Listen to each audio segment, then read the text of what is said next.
Video pembelajaran biologi kelas 11 SMA oleh Wahyudin SPD.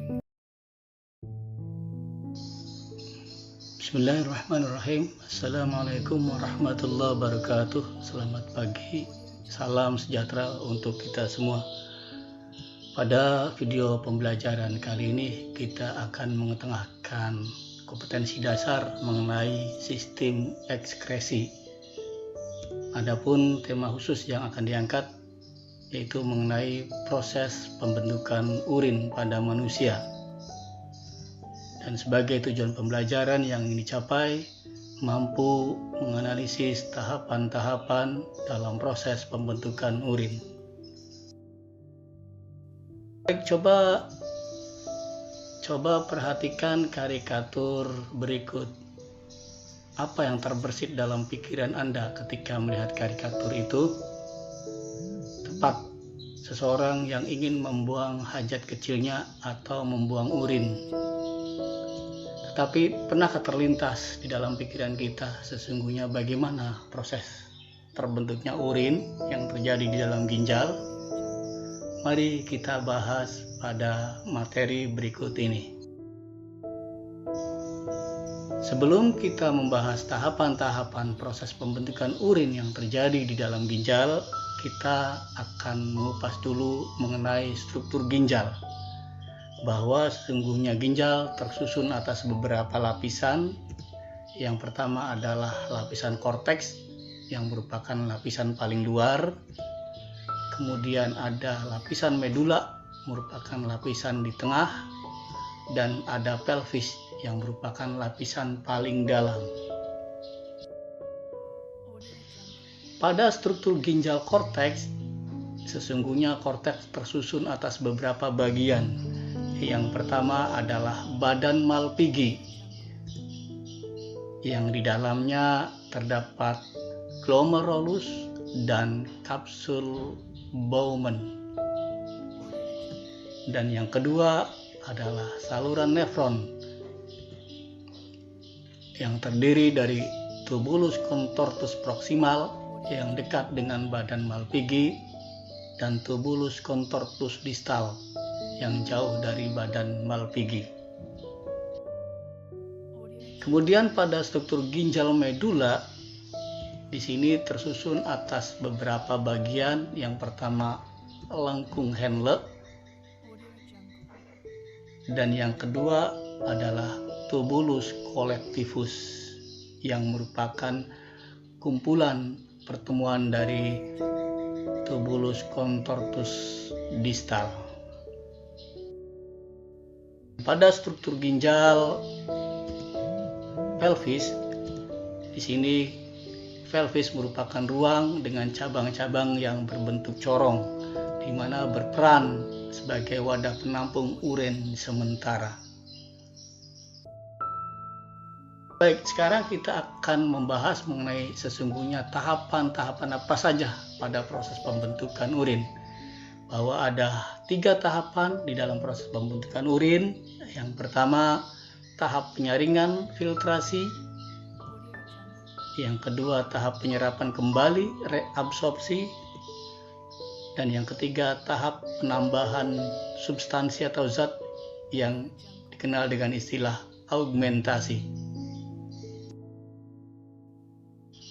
Pada tahapan filtrasi atau penyaringan, ini terjadi di dalam glomerulus yang merupakan bagian dari badan Malpighi. Pada glomerulus ini terjadi proses penyaringan darah yang dibawa oleh arteri sehingga akan diperoleh urin primer atau filtrat glomerulus yang di dalamnya masih mengandung H2O dan zat-zat seperti glukosa, klorida, natrium, kalium, fosfat, urea, asam urat, dan kreatinin.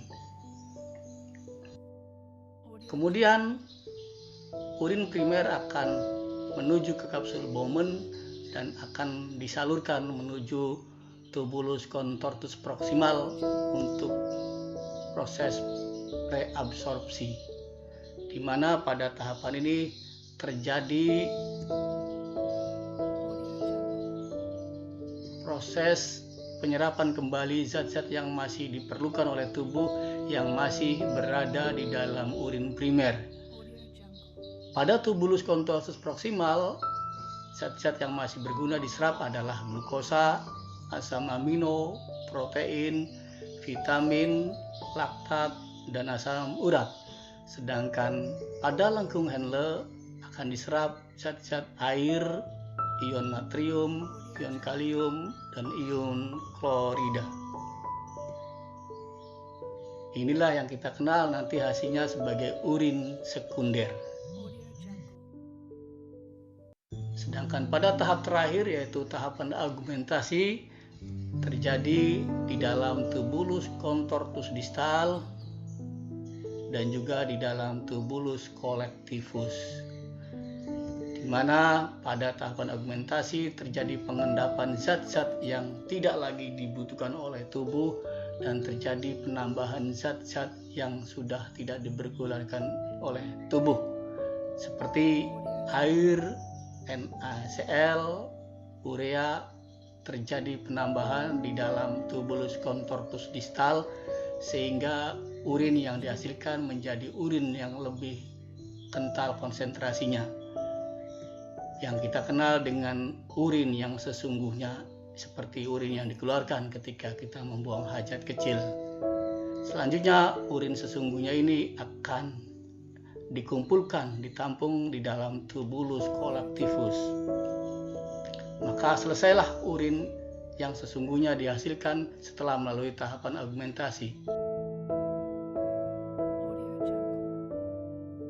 Sesungguhnya yang dihasilkan di dalam proses argumentasi setelah menuju terkumpul di dalam tubulus collectivus akan ditampung sementara di dalam pelvis renalis yang berupa corong, ruang corong.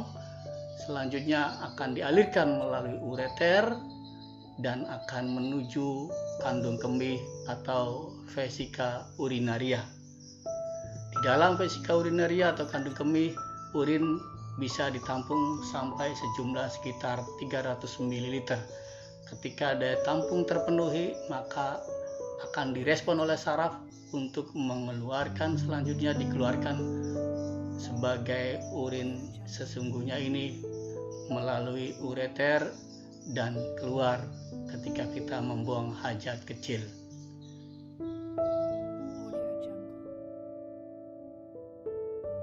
Demikian tahapan-tahapan yang terjadi dalam proses pembentukan urin di dalam ginjal.